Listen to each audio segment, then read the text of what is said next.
A continuación, la entrevista en Libertópolis AM. Estamos de vuelta en Libertópolis por la mañana cuando son las 7:07 y ahora pues tenemos como invitado especial al general Luis Miguel Ralda, quien fue ministro de la Defensa en algún momento. ¿En qué año fue? 2017. Del 2017 al 20 17. de diciembre del 2019. Mire usted, se la tiene completa ahí. Sabía de qué día hasta qué.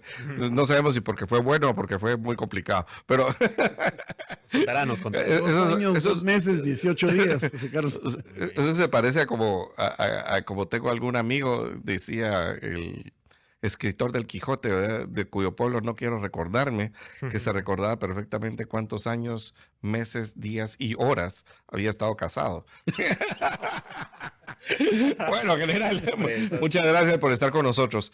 Pues una crisis enorme la que están viviendo los guatemaltecos. Aquí nos reímos en este momento, pero hay gente que no se está riendo. La familia de los policías asesinados, las familias de los policías heridos. Una crisis que no habíamos visto desde hace algún buen tiempo. Yo, el día antes de que se decretara el estado de sitio ese domingo, llamé a mis hijas y les digo, hoy es un día para quedarse en casa, hoy es un día para no salir. Si van a salir, tengan cuidado, ¿sí? Por favor, tomen todas las medidas, o sea, pueden pedir comida para domicilio, etcétera. Creo que yo no tenía tiempo de tener una ráfaga terrorista desde el tiempo del conflicto armado interno, general. Bueno, muy buenos días a todos, a la audiencia que gentilmente nos escucha. Primero quiero manifestar mi más sentido pésame y mi dolor hacia las familias de nuestros policías que fueron cobardemente asesinados. Que Dios les dé cristiana resignación y un agradecimiento pues al Congreso de la República que dio esa bonificación, esa compensación que en nada llena la vida de esos seres queridos, pero que pues en algún momento será de utilidad para reconocer el trabajo de estos hombres que se encontraban en el cumplimiento del deber. En cuanto a la pregunta, pues ni durante el enfrentamiento armado se dieron este tipo de situaciones, porque realmente muy pocas veces hubo combate en áreas urbanas. Sí. Fue normalmente pues en el área rural, en las montañas de Guatemala, donde se desarrollaron los enfrentamientos armados. Pero esta situación es una seguidilla de eventos que se ha dado lamentablemente con la fuga de los pandilleros, posterior a la fuga de los pandilleros, el robo del armamento. Sí. Y ahora el asesinato cobarde de los policías que se encontraban en cumplimiento del deber.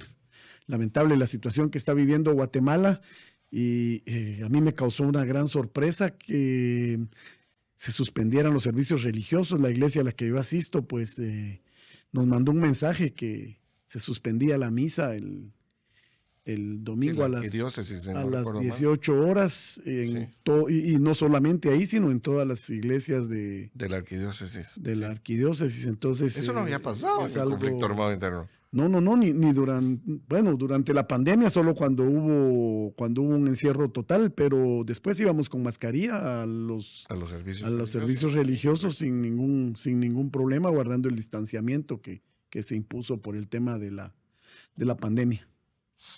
General, creo que hay mucho que platicar y que se puede analizar respecto a esta situación. Primero que nada, me parece interesante las comparaciones que realizan a la hora de hablar de la circunstancia actual, porque me parece claro, y por eso me gustaría saber tu conocimiento dentro del Ministerio de la Defensa y en general de lo que es el Ejército de Guatemala, de que esto claramente debe ser leído como un ataque al Estado de Guatemala, ¿no? Estamos hablando de funcionarios, agentes que están trabajando y sirviendo al Ministerio de Gobernación. Son policías públicos, ¿no? Sin embargo, y por ahí donde me llama la atención la comparación con el conflicto armado interno del siglo pasado, tengo entendido que no hay ninguna sola baja civil en las calles. Bueno, y en todo caso... Hay uno. ¿Una baja civil? Una persona, una mujer, si no estoy armada. Y en todo caso, tal vez habrán bajas, civiles, pero de la contraparte, no sé si hubieron al final mareros abatidos, y tampoco creo que nos damos a... ¿Sí hubieron abatidos? También uno y un par de heridos, ajá. Correcto. Y bueno, y al final el motín en las cárceles, pues ahí sí que tengo entendido que no hubo ninguna baja, digamos, de parte del Estado de Guatemala. Nuevamente de los pandilleros tal vez no nos vayamos a enterar, pero la cuestión aquí es en qué medida se puede entender esto entonces como un ataque al Estado de Guatemala, a miembros del Ministerio de Gobernación y no a la sociedad civil guatemalteca, que pareciera que fuera algo quirúrgico, una intención directa de esta organización criminal de atacar específicamente a la Policía Nacional Civil. Bueno, aquí estamos viendo prácticamente lo que pasaba en Colombia en los 80s y los 90s, Correcto. en que los policías tenían un precio para los narcotraficantes y les Uy, pagaban a los ranfleros Ujú, $5,000 por cada policía que asesinaran. ujú. Entonces aquí estamos en una situación, en una amenaza al Estado. Realmente es una amenaza al Estado, a la seguridad del Estado de Guatemala.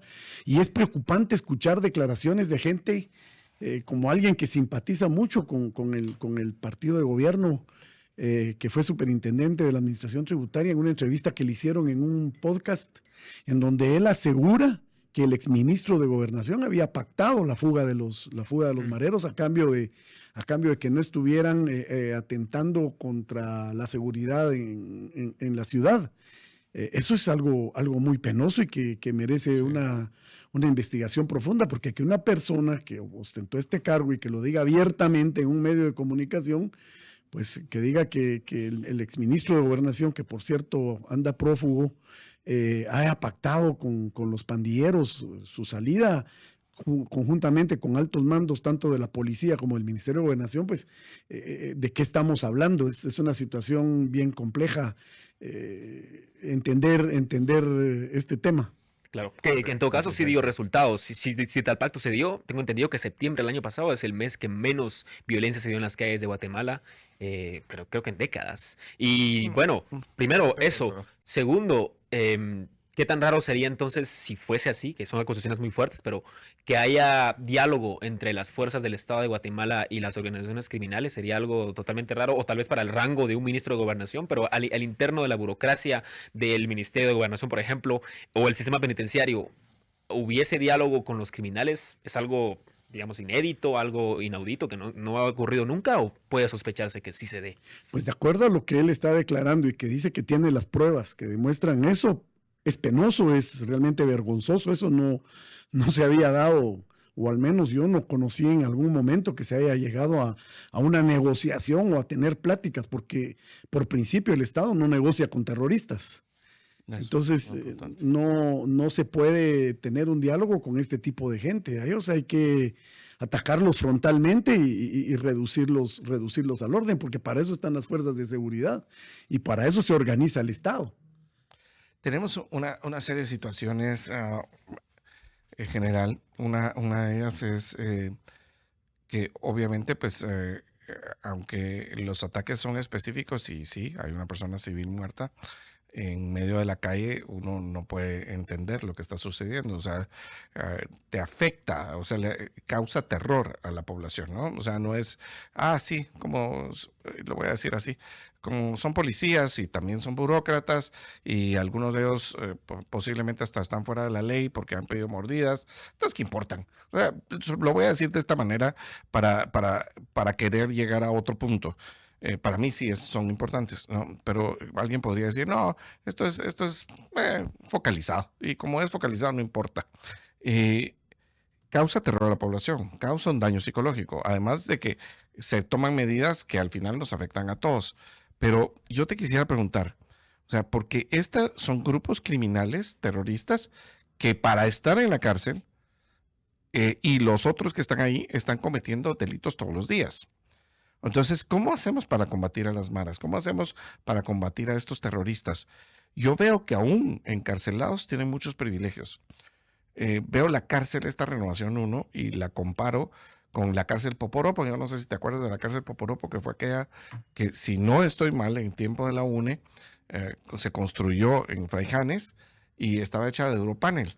Y como el Europanel tiene Duroport, entonces la gente decía que era Poporopo porque se caía como Poporopo.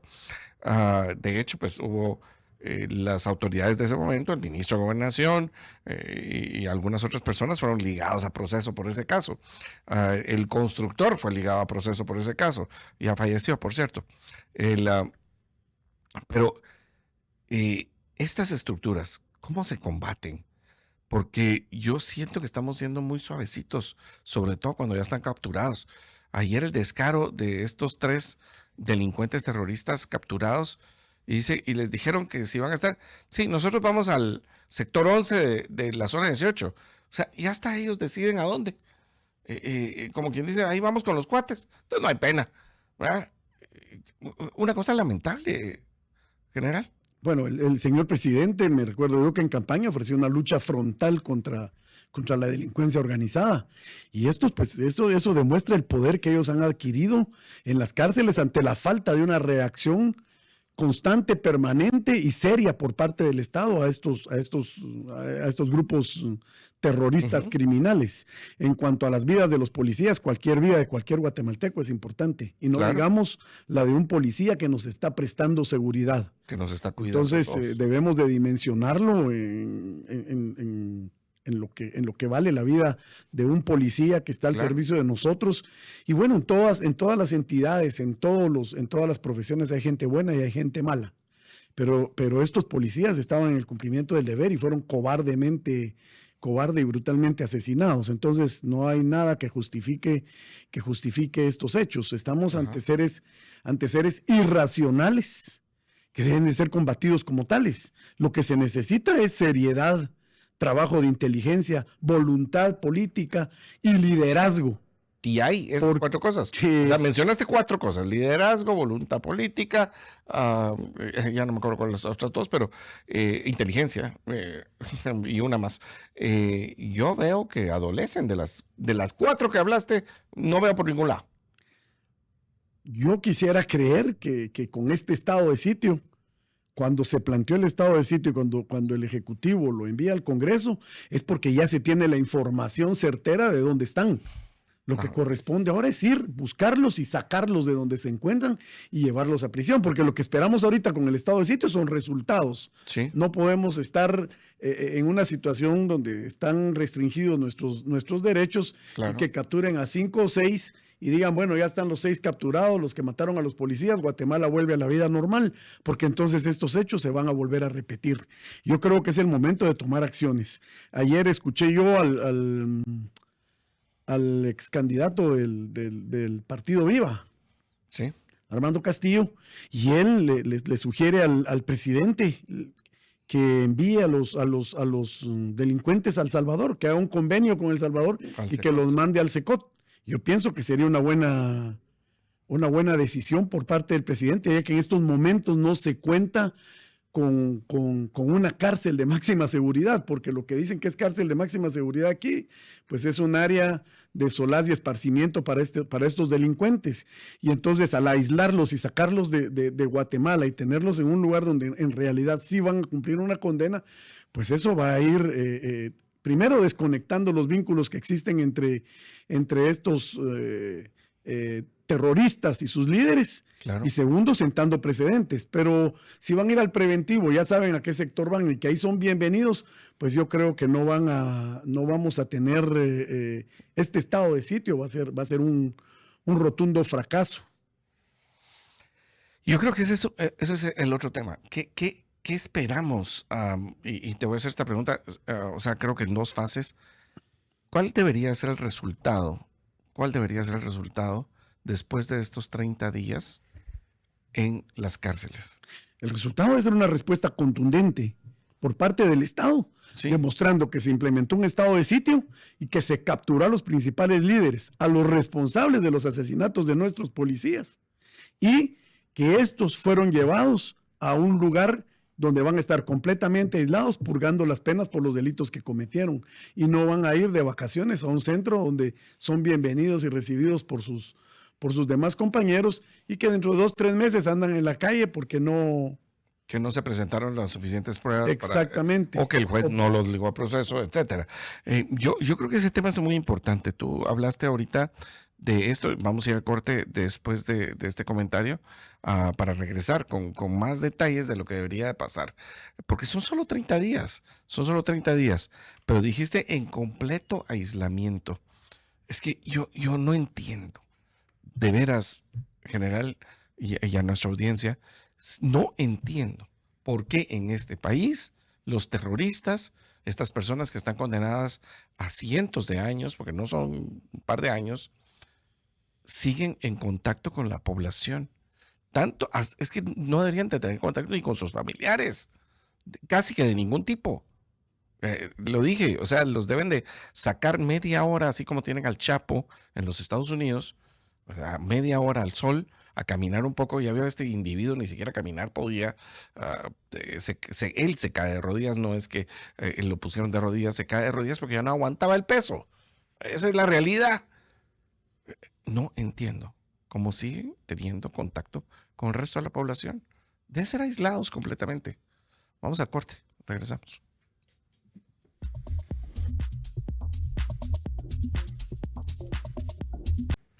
Bueno, estamos de vuelta en Libertópolis por la mañana y estamos en compañía del general Luis Miguel Ralda, quien fue ministro de la Defensa y que nos comentaba fuera de cámara hace un momento que nos recordaba cómo en el tiempo en que él ejercía como ministro tuvo 2 estados de excepción, uno de un estado de calamidad por la erupción del volcán de Fuego, y otro que fue un estado de sitio localizado, sobre todo en el nororiente del país. Si no me recuerdo mal, estaba Izabal, Alta Verapaz, no recuerdo si Baja Verapaz, pero Alta Verapaz, y posiblemente también Zacapa incluidos. ¿Cómo compara uno ahorita y qué resultados, qué tiene que hacerse en este tiempo? Porque usted habla de mesas, de resultados. ¿Qué va a pasar si dentro de menos de un mes, o sea, estamos hablando del 17, el 17 se acaba, el 17 de febrero se acaba, el 18 de febrero seguimos igual? Ayer se hablaba de un ataque más a horas de la tarde, una cosa medio confusa, que había un ataque más a policías en la tarde-noche. O sea, ¿qué pasa? ¿Qué tenemos que ver como población como un resultado del estado de sitio general? Bueno, primero tiene que haber un trabajo de inteligencia sólido, ¿sí?, para que las unidades puedan entrar a operar en las áreas donde trabajan, donde viven estos pandilleros y donde llevan a cabo sus operaciones, porque hay lugares donde viven en permanente estado de sitio nuestros los ciudadanos, ¿sí?, porque tienen horarios para entrar y salir, tienen que pagar una extorsión para poder entrar y salir vivos. Entonces, partamos de que debe haber un excelente trabajo de inteligencia para que las fuerzas de seguridad puedan actuar. Y segundo, hay un viceministerio de prevención del delito que también tiene que hacer su trabajo para que en las áreas donde se empiece a trabajar en contra de los terroristas se vaya haciendo también un trabajo de prevención del delito para que no vuelva a ocurrir. Nosotros, bueno, yo lo que pienso es que lo que se espera son resultados. Claro. Los resultados tienen que ser inmediatos, claro, y contundentes. Nosotros tuvimos un estado de sitio porque nos asesinaron cobardemente a 3 infantes de marina en Izabal, en el norte, norte, ¿no? ¿sí? Pues el resultado fue inmediato. Se capturó a los autores materiales y al delincuente terrorista de César Montes, con nombres y apellidos, claro, se le capturó posteriormente porque él fue el autor intelectual. Sí. Que cobardemente ordenó que se asesinaran a nuestros elementos. Sin embargo, pues por razones del destino, este delincuente, este tipejo, cochino, asqueroso de César Montes logró su libertad y se encuentra viviendo tranquilo y feliz de la vida en México. En México está, ¿no? Sí, pero se pudrirá algún día en el infierno. Mira, perdón. Yo creo que los resultados deben ser contundentes, debemos encontrar algo. Ahorita, por ejemplo, cuando estabas hablando de esto, el sistema de justicia, el Ministerio Público tiene que hacer su trabajo. Ayer hay una acusación directa del presidente de la República que dice y de otros, un montón le hicieron resonancia a esto, que habían capturado a uno de estos delincuentes y que solamente lo habían ligado a proceso por portación de arma. ¿Y cuál era la otra, Eric? Fomentación de la drogadicción y posesión porque de llevaba marihuana. posesión de marihuana, sí, pero que pese a que se había revisado su teléfono, no se le había ligado a proceso por la parte de atentar en contra de los policías. Posteriormente, la fiscal salió aclarando, diciendo que sí, y que porque ellos habían pues intervenido, entonces él no se había ido con arresto domiciliar, sino que había quedado ligado a proceso. ¿Cómo coadyuva la justicia en este país? ¿Se necesitan cambios? Yo pienso que más que cambios se necesita aplicar la ley, porque Guatemala Aplicar la ley. es un país que está sobrelegislado. Hay ley para todo, hay una ley de túmulos. Ay, Pero nadie hace caso, si ¿verdad? vas a Quiché, pues vas a encontrar más de 200 túmulos en la carretera, incluso a la misma autopista de Guatemala que Saltenango, ahí por el kilómetro 154 más o menos, atravesaron túmulos por un vendedor de fruta, decidió poner túmulos para que paren y le compren fruta. Entonces tenemos ley para todo, lo que hay que hacer es aplicar la ley Así y que se cree. cada institución cumpla con el papel que le corresponde, ¿verdad? Porque pues es fácil acusar, pero si no se cuenta con la reina, que es la prueba, pues es difícil condenar a una persona. La prueba. Se habla de la demanda de seguridad y de justicia de los guatemaltecos, que es de lo que más pide la población, ¿no? Pero en estados de excepción como este, en estado de sitio, señalaba justamente, platicamos ayer, una posible, a mí me parece una clara contradicción entre lo que es la seguridad y el Estado de Derecho. Porque si lo que queremos es Estado de Derecho y que se cumpla la ley, ¿será que los maderos tienen derecho a detención legal, como lo dice el artículo 6 de la Constitución? ¿Será que hay un derecho de detenido, interrogatorio de detenido de presos, centro de detención legal y todo el debido proceso que debería llevar un madero terrorista? Por más madero y terrorista que sea, pues me imagino que si queremos justicia, no se puede meterle un tiro, sino que hay que llevarlo a un juzgado, ¿no? Entonces, ¿cómo puede conciliar el Estado esta aparente contradicción entre brindar seguridad inmediata en las calles o hacer un ataque, como se habla, contundente, no directo a estas organizaciones, y a la vez dar un juicio justo o ser honorable a la justicia que en teoría merecen todos los guatemaltecos independientemente de su condición? Bueno, la ley está escrita y se debe de cumplir con todos los procesos porque se debe de respetar el Estado de Derecho. Nadie es superior a la ley. Eso hay que cumplirlo porque si no caeríamos en un salvajismo y en una barbarie en Guatemala. Ujú. Por supuesto, la presunción de inocencia no se puede violar Ujú. y el debido proceso tampoco. Claro.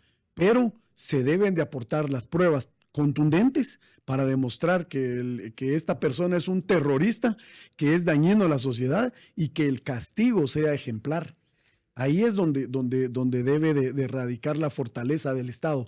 Un castigo ejemplar, un aislamiento, tal y como está pasando en El Salvador.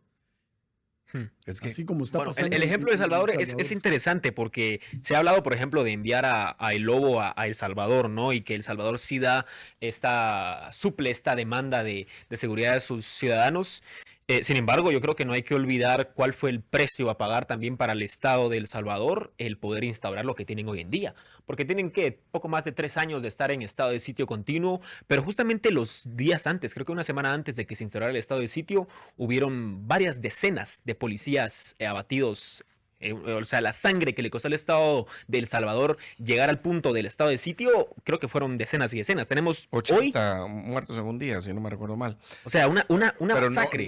¿Será o que es sea, un precio que el Estado, hablando del pero no respeto es que hay que una tener a los masacre. policías, será que es justo pagamos 60 muertos de policías para poder entrar en un estado de sitio y poder tener a los mareros como los tiene El Salvador, en las condiciones que los tiene y con los acuerdos que tiene Bukele con mareros que están extraditando de vuelta de Estados Unidos a El Salvador? ¿Será que es un precio a pagar a los soldados rasos, a los policías rasos que están en la calle? Esa es mi pregunta. No, definitivamente no debe de morir ningún policía más aquí en Guatemala. Eso es Porque la ningún fórmula Bukele lo guatemalteco requiere. más. La fórmula ningún Bukele lo guatemalteco requiere. más. Perdóname. Yo no he visto que haya más muertos. O sea, la fórmula Bukele empieza a funcionar en el momento que se toman las medidas drásticas. Antes es la herencia de lo que se mantenía. Sí. Era una herencia de los gobiernos del FMLN y tal vez posiblemente de la Gana ya se me olvidó el nombre del que ganó con la Gana, copiando el nombre del partido aquí en Guatemala, pero esos gobiernos fueron los que llevaron al desastre de violencia en su momento en El Salvador. O sea, ahora aquí ¿qué? O sea, tuvimos 10, esos 80, por cierto, había población civil, no eran solo policías en un día. Y el asunto es ese, o sea, estamos hoy bajo sitio en algunos lugares, el general lo decía muy claro, O sea, en algunos lugares la gente está bajo sitio. Entonces, ¿qué queremos? ¿Que estén bajo sitio los terroristas o que esté bajo sitio la población? Este es el dilema, es muy sencillo. ¿Qué queremos? Yo voy por la opción de que debe tener, como decía el general hace un momento, o sea, por ejemplo, falta de comunicación de estos banderos terroristas, aislamiento completo. Es que no tienen por qué tener visita. 30 días no van a tener visitas ahorita. Esperamos que no tengan celulares. Porque los celulares no lo entraron solo las visitas, los entran los guardias del sistema penitenciario a quienes les pagan. ¿Qué otra cosa más? O sea, bueno. Pero ¿cómo conseguir eso? El intentar hacer cosas como eso fue que hizo que Lobo hoy matara por sus órdenes a 10 policías.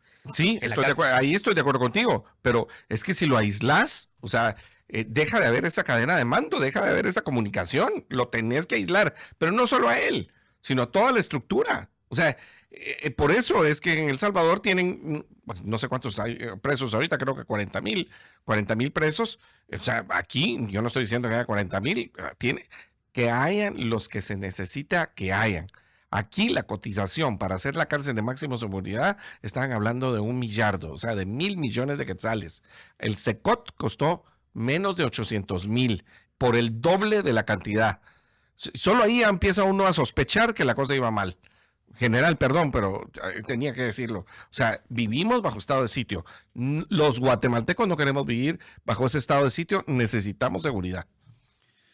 Por supuesto que sí, yo no digo que, y no comparto tampoco que el precio que hay que pagar sea que sigan muriendo más policías. Definitivamente no, eso no es lo correcto.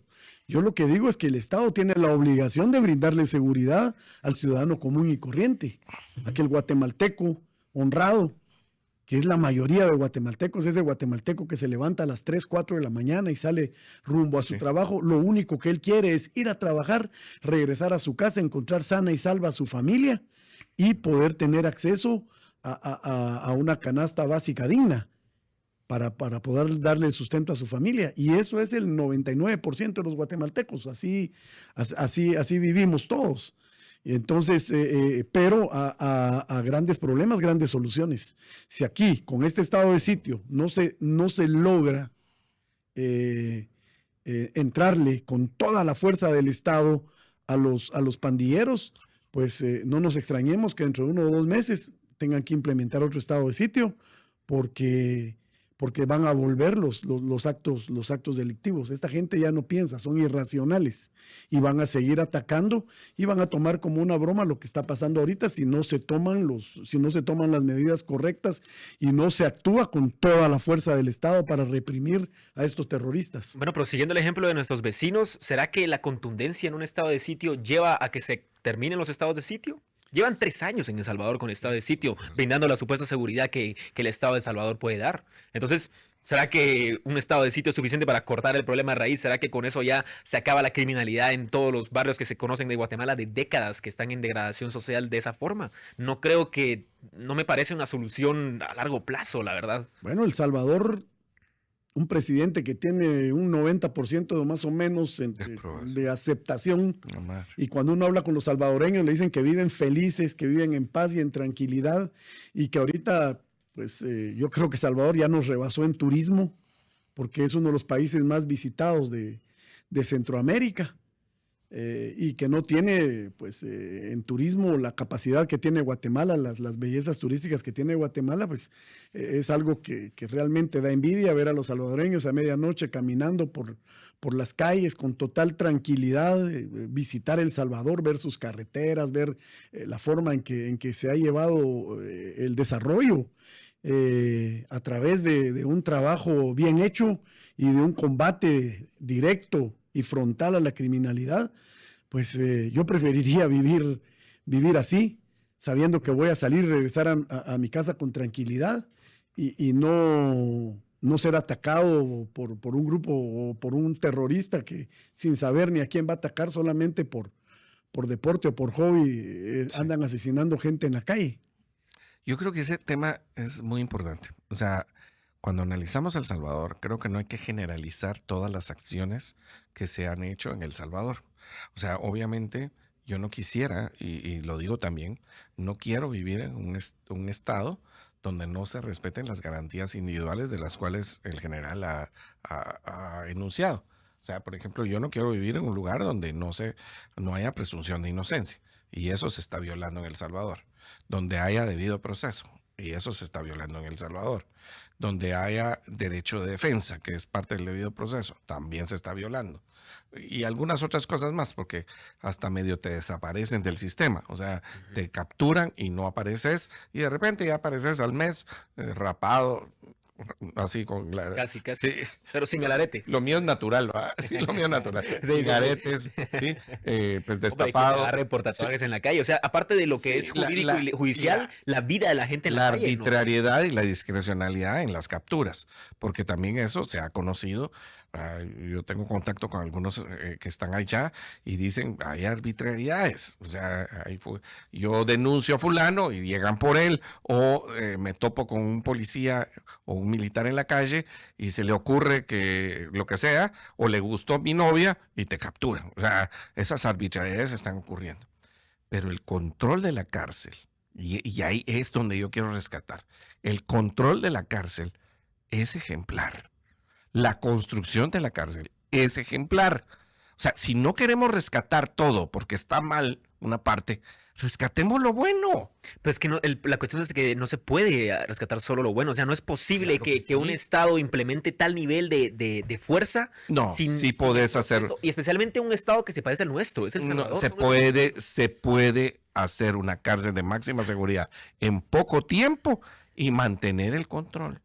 O sea, eso se puede. Es que de veras no es ciencia atómica. General, tus palabras finales, estamos terminando la entrevista. Bueno, yo sí lo que quiero puntualizar es de que estamos en un Estado de Derecho. Sí. Y nadie es superior a la ley. Son principios básicos que se deben de mantener. La presunción de inocencia, el debido proceso, eso no se puede obviar. Pero las medidas que se deben de tomar deben de ser medidas drásticas.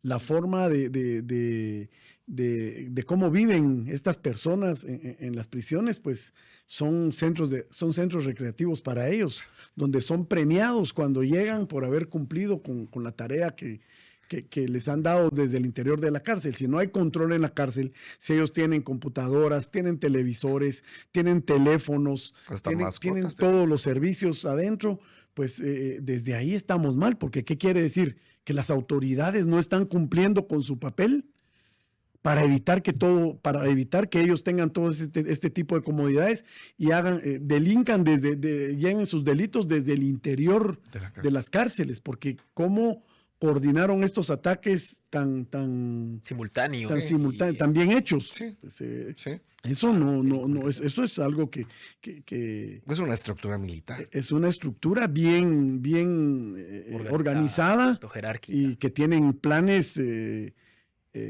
para actuar contra las fuerzas de seguridad. Entonces, a todo eso es a lo que el Estado le tendría que entrar, a evitar que esta gente tenga esas comodidades en las prisiones y que realmente pues paguen los crímenes que han cometido. Es el aislamiento, las no visitas, en fin. El control interno de la cárcel. Control interno de la cárcel. Miguel, es que esa parte otra vez.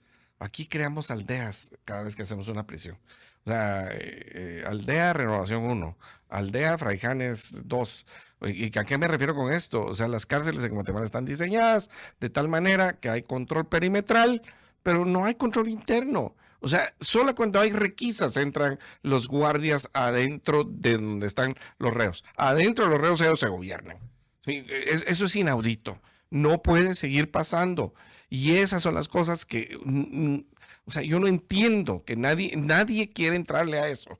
Nadie. O sea, gente que ha tenido, es que son los derechos humanos de los reos. Perdón.